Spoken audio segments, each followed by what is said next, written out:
Les Miserables. Volume 1. Fantine.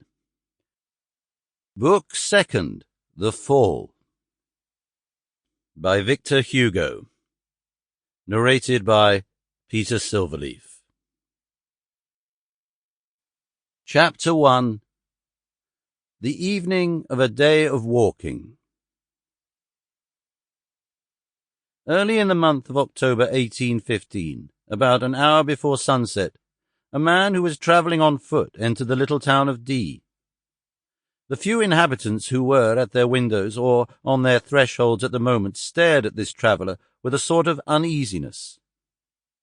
It was difficult to encounter a wayfarer of more wretched appearance. He was a man of medium stature, thick-set and robust, in the prime of life. He must have been 46 or 48 years old. A cap with a drooping leather visor partly concealed his face, burned and tanned by sun and wind, and dripping with perspiration. His shirt of coarse yellow linen, fastened at the neck by a small silver anchor, permitted a view of his hairy breast. He had a cravat twisted into a string, trousers of blue drilling worn and threadbare, white on one knee and torn on the other, an old grey tattered blouse, patched on one of the elbows with a bit of green cloth sewed on with twine, a tightly packed soldier knapsack, well buckled and perfectly new, on his back, an enormous knotty stick in his hand, iron-shod shoes on his stockingless feet, a shaved head and a long beard. The sweat, the heat, the journey on foot, the dust, added I know not what sordid quality to this dilapidated whole. His hair was closely cut, yet bristling, for it had begun to grow a little, and did not seem to have been cut for some time. No one knew him. He was evidently only a chance passer-by. Whence came he?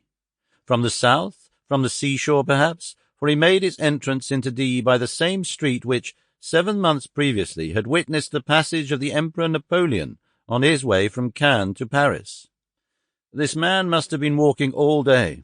He seemed very much fatigued.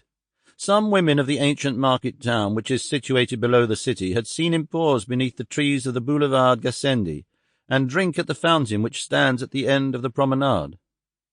He must have been very thirsty, for the children who followed him saw him stop again for a drink, 200 paces farther on, at the fountain in the market-place. On arriving at the corner of the Rue Poichet-Vert, he turned to the left and directed his steps towards the town hall.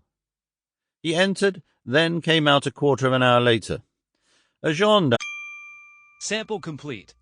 Ready to continue?